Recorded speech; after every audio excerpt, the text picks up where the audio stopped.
યોજાયેલા ડાયાબિટીસના નિઃશુલ્ક મેડિકલ કેમ્પનો 28 લોકોએ લાભ લીધો। 10 દિવસની દવા પણ નિઃશુલ્ક અપાઈ। માંડવીને જૈન નૂતન પ્રાથમિક શાળાના પૂર્વ શિક્ષિકા શ્રીમતી રંજનબેન શાહની 6ઠ્ઠી વાર્ષિક પુણ્યતિથિએ આયોજન થયું। જિલ્લા પંચાયત સંચાલિત માંડવી શહેરના જૈન નૂતન પ્રાથમિક શાળા નંબર 3ના પૂર્વ આચાર્ય દિનેશભાઈ મણીલાલ શાહના ધર્મપત્ની અને સ્વદીપ દિનેશભાઈ શાહના માતૃશ્રી તેમજ જૈન નૂતન પ્રાથમિક શાળાના પૂર્વ શિક્ષિકા શ્રીમતી રંજનબેન દિનેશભાઈ શાહની 6ઠ્ઠી વાર્ષિક પુણ્યતિથિએ તેમના પરિવાર માતૃશ્રી માવતીબેન મણીલાલ પાનાચંદ મહેતા બગાડા માંડવી તરફથી તારીખ 25/7 ગુરુવારના માંડવીના કિરણ ક્લિનિકના ડાયાબિટીસનું નિઃશુલ્ક મેડિકલ કેમ્પ યોજાયો। આ કેમ્પને દીપ પ્રગટાવીને ખુલ્લો મૂકતા દાતા પરિવારના દિનેશભાઈ શાહે જણાવ્યું હતું કે વર્તમાન સમયમાં ડાયાબિટીસનું પ્રમાણ દિન પ્રતિદિન વધતું જાય છે, તેથી અમારા પરિવારે ડાયાબિટીસના નિઃશુલ્ક મેડિકલ કેમ્પનું આયોજન કર્યું છે। બ્લડ પ્રેશર પણ નિદાન કરાયું હતું। આ કેમ્પમાં સેવા આપતા ડોક્ટર જય કીર્તિનભાઈ મહેતા જણાવ્યું હતું કે આ કેમ્પસમાં દાતા પરિવાર તરફથી 10 દિવસની દવા પણ નિઃશુલ્ક આપવામાં આવી હતી। આ કેમ્પનો અબડાસા તાલુકાના વાડા પદ્ધર ગામના એક સહિત કુલ 28 લોકોએ લાભ લીધો હતો। 35 વર્ષની ઉંમર પછી લોકોએ ડાયાબિટીસનું ચેકઅપ કરાવવું જરૂરી હોવાનું ડોક્ટર જય મહેતાએ જણાવ્યું હતું। કિરણ ક્લિનિકમાં આજ સહિત કુલ 254 મેડિકલ કેમ્પો સંપન્ન થયા છે।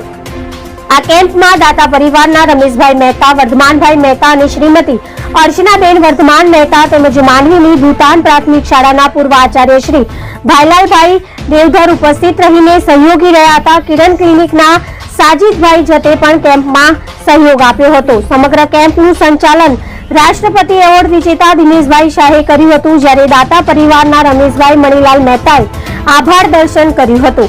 Bureau report Imran Awadiya, Mandvi, Kutch.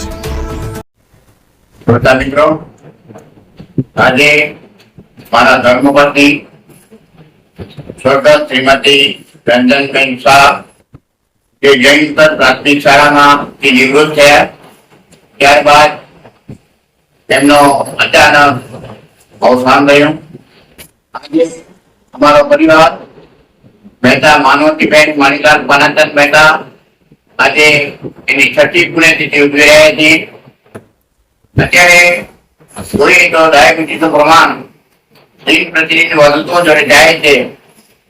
કેટલાક લોકો એને ડાયાબિટીસ રાજરોગ પણ કહે છે, ત્યારે અમારા પરિવારે વિચાર્યું કે ડાયાબિટીસનો જો કેમ્પ રાખવામાં આવે તો માંડવીની જનતા છે એના માટે આશીર્વાદ નીવડશે। ડોક્ટર જય મહેતા આ સેવાભાવી ડોક્ટર છે અને આ કિરણ ક્લિનિકમાં આજે 254 કેમ્પ યોજાઈ રહ્યો છે।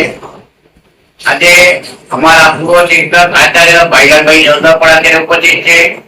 મારા પરિવારના બાજુમાં જે ઉભા છે એ રમેશભાઈ મહેતા, વર્ધમાનભાઈ મહેતા અને ધર્મપત્ની અર્ચનાબેન મહેતા પણ અત્યારે ઉપસ્થિત છે। ત્યારે અમે અમારો પરિવાર લોકોને કેમ વધુ ઉપયોગી થાય એવા કેમ્પોનું અવારનવાર આયોજન કરતા રહીએ છીએ। હમણાં થોડાક દિવસ પહેલા જ મારા સ્વતંત્ર પુત્ર દીપના અવસાન નિમિત્તે એની પ્રથમ માસિક પુણ્યતિથિ નિમિત્તે અમે ફૂલ બોડી ચેકઅપ કેમ્પનું આયોજન કર્યું હતું અને એ કેમ્પમાં 147 જાતના લોહીના તપાસ તદ્દન રાહત ભાવે કરવામાં આવેલા હતા। તો માંડવીની જનતા ને આ માટે ડોક્ટર જય વિનંતી કરશે અને ડોક્ટર જય મહેતા આજે માંડવીમાં કિરણ ક્લિનિક 254 નો આજે ડાયાબિટીસનો કેમ્પ રાખેલો છે, જે સ્વર્ગસ્થ રંજનબેન દિનેશભાઈ શાહની 6ઠ્ઠી વાર્ષિક પુણ્યતિથિ નિમિત્તે એમના પરિવારજનો તરફથી રાખવામાં આવેલું છે। એમના પરિવારમાં વાત કરું તો રાષ્ટ્રપતિ એવોર્ડ વિજેતા દિનેશભાઈ શાહ એ દર વખતે એમની તિથિ નિમિત્તે કાંતને કાંત માનવ સેવા અને જીવદયાને લગતા કાર્ય કરતા જ રહે છે। એવી જ રીતે આ વખતે પણ માનવ સેવા અને જીવદયાના કાર્યો થકી એમની આત્માને સાચી શ્રદ્ધાંજલિ મળે એ પ્રકારનું એમનું આયોજન છે।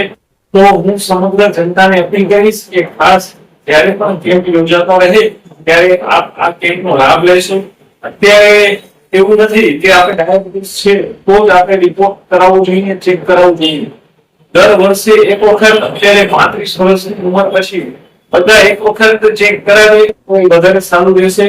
તો જેના કારણે જેમને સ્ટાર્ટિંગ થતી હોય તો એ શરૂઆતમાં એનો કંટ્રોલ થઈ શકે અને ડાયાબિટીસ સુગર જે વધી જવાના કારણે જે પણ કિડની હોય પગની નસો હોય આંખ હોય કે શરીર હોય એના પર જે પણ એની આડઅસર થતી હોય છે એ પહેલાથી જ એને આપણે કંટ્રોલમાં રાખી શકાય.